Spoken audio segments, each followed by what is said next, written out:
I'll do. We've got an updated story here from one I put on today. The video is a man in a wig, a man in a wig. We've got an exclusive from the Mail Online, and it's to do with the wife and the stepson of the Green Party member who is the man in the wig.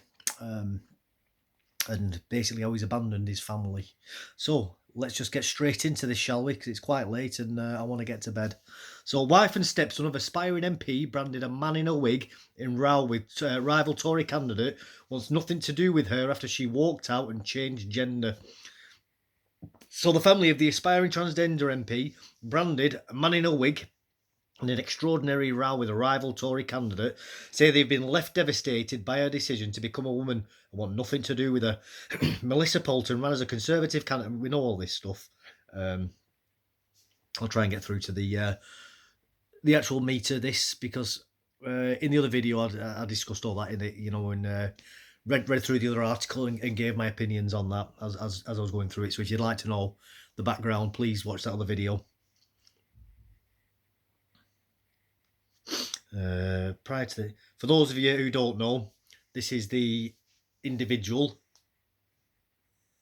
There you go. That's the man in the wig. Clearly a man in a wig. So we don't speak to this person, and my mum doesn't want to have anything to do with them. They don't exist as far as we're concerned. If there is a contact, then it's usually something to do with a domestic matter, but it's very minimal. I feel like there's something missing just from the beginning of that. Speaking exclusively to Mail Online's Melissa's stepson, Ollie Poulton, said Janice had been left heartbroken by the split and said it has devastated the whole family, especially my mum. I'm sure it has. Not just the fact that this man's decided to go on a midlife crisis, mental breakdown, and start donning a wig and claiming to be a proud lesbian. But also turning his back on his family as well. I mean, I've got a stepfather myself, but he's my dad. I couldn't imagine him turning his back on us, even if him and my mum split up. I'd imagine that we'd keep very good relationships with each other afterwards. Because at the end of the day, you're still family whether you like it or not, It's, I mean, that's part of the degenerate ideology, though, really, with this. I've no problem with people going into wanting to like have an identity crisis. That's their business, but there just seems to be a not with so much. I do think there is a difference. I do think there are genuine people with gender dysphoria, but a lot of these people at the moment are doing it as I think a narcissistic form of manipulation against other people, and I do think a lot of it has become a bit of a talking point where they know that they have political power to actually try and compel people into behaving and saying certain things, and I think that's what a lot of this boils down to. It's a power move being played. Like once upon a time, say people would accuse people of being witches if they didn't like them or they were jealous, as an example, and try and get those people burnt at the stake. I think this is like a kind of modern equivalent to that. Holly, who was speaking, so I read that other bit about the what it's done to the family. Anyway, who was speaking from the former marital home his mother and Melissa shared in Kidderminster, Worcester, added, "I think him living like a woman had been going on for some time, even before he told my mum about it. He was doing it in secret," says she was, but like he. I mean, I wouldn't be surprised if this is some sort of what's called autogynephilia, which is where men get aroused from wearing women's clothes. And I think that's another part of it as well, is that these men get a thrill out of going out in public dressed like this. I do think a lot of it is based around degenerate behaviour and forcing other people to engage in it against will. Like you see with a lot of pride parades where you see men in leather chaps engaging in bedroom activity in public. And it's rubbing people's faces in it. It's absolutely disgusting. I'd be disgusted if it was a heterosexual man and woman doing that in public as well, not just homosexual people. Anybody doing that in public is disgusting. And as with this autogynephilic behaviour, I'd be just as offended if, well, I say offended, but it's just as disgusting if there was people walking around in bondage gear. This is an equivalent to somebody walking around in a gimp mask, and with nipple clamps on. This is, in my opinion, his version of that.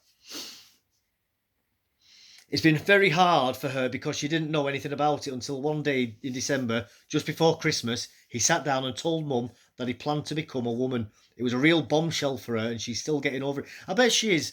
She'll feel absolutely betrayed, and she'll be blaming herself like she's done something wrong here, and she's done absolutely nothing wrong.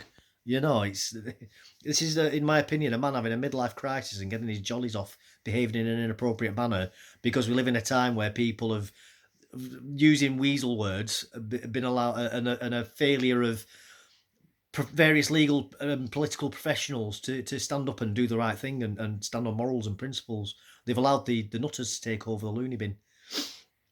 After sharing the controversial post, Redditch MP Miss McLean wrote, "While the Greens don't know what a woman is, my Worcestershire neighbours, the people of Bromsgrove, certainly do." She's now deleted it and put, "Yeah, we went through that before. Melissa, it's quite strange. I'm flabbergasted we are not even going to be standing in the same constituency when I've been speaking to residents." Right, this is just... Ollie's mother, Janice, and Melissa were together for almost 2 decades after meeting in 2011. The couple have a daughter. How can they have been together for almost 2 decades after meeting in 2011? Only 12 years. I think that's a typo for 2001.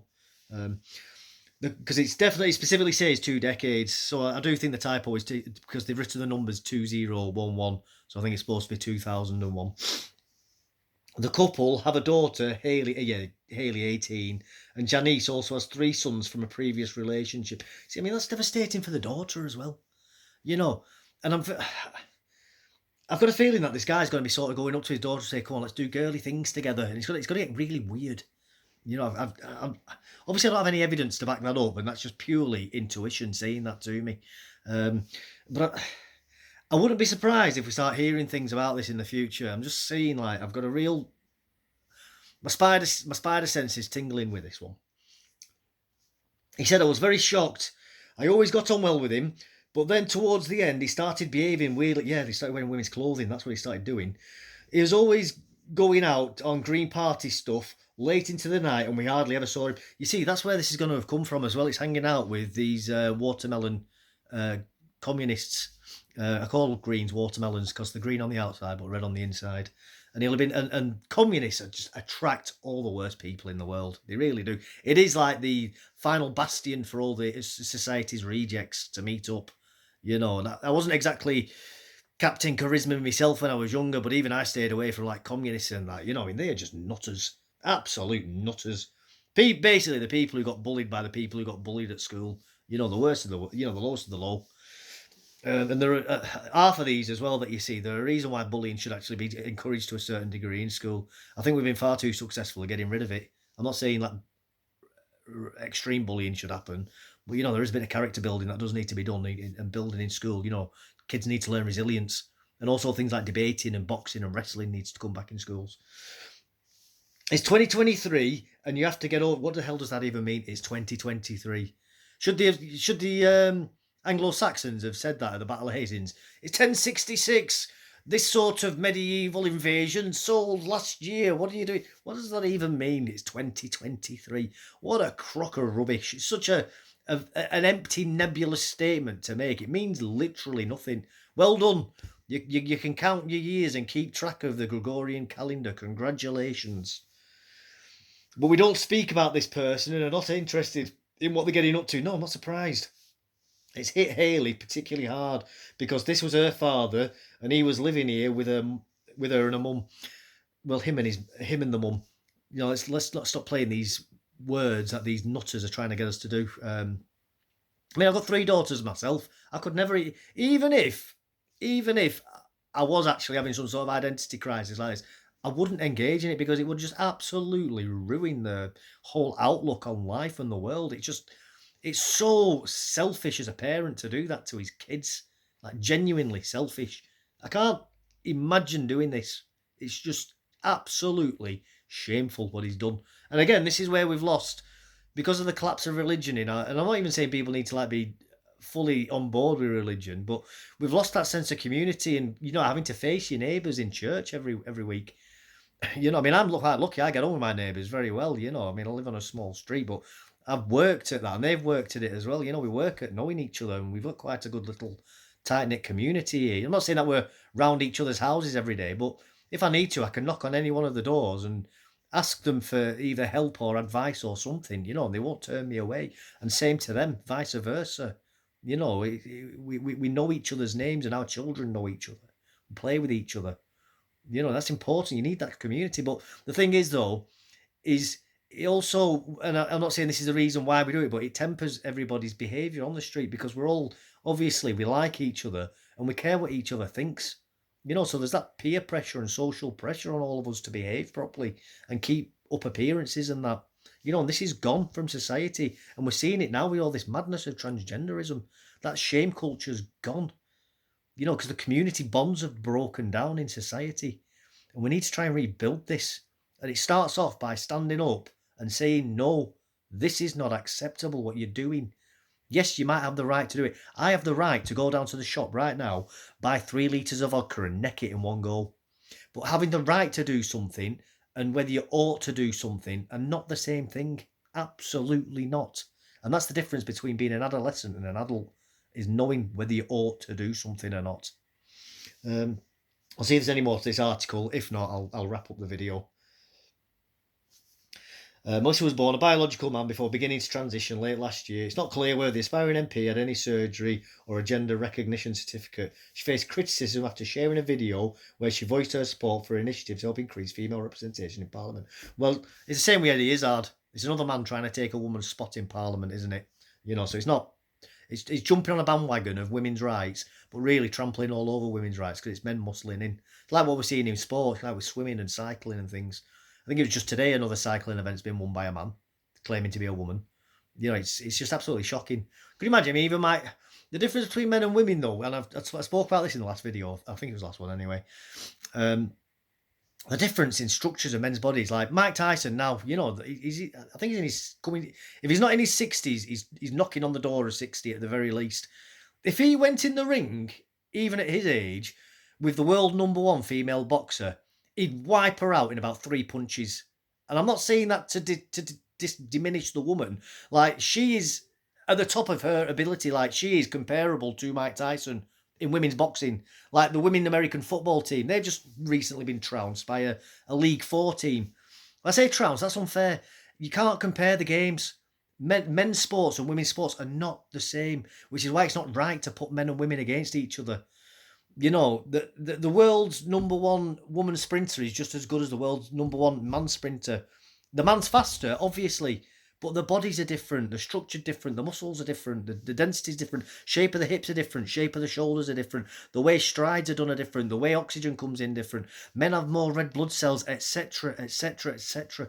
Bone density, the lot. You can't compare the two. You just can't. It's like comparing apples and pears. They're different. You know, and men, it's like yin and yang, complement each other, different but the same, with bits of each other in them.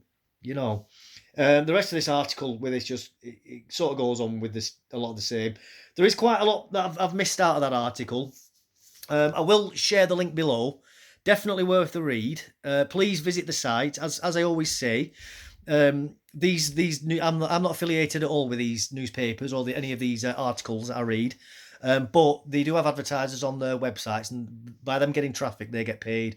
So we've been good enough to use their material. So if everybody could just give a few seconds out of your day just to visit their site, let the site load up, give them the internet traffic so they get their advertisement payment as well. It's nothing for us to do that. It costs us nothing. And then we can carry on having fun with this with this material that they produce. If you found that insightful or interesting or entertaining, please like, subscribe, and give us a comment below because it really helps the algorithm and getting these videos out to a wider audience, which could help us build a community and discuss these topics even further. Thank you very much for your time. I've had more fun updating people with this on the same day, although it is a little bit late and I'm up at 4:30 in the morning for work. So that's autism for you. All right, take care and have a good evening. Night, everybody.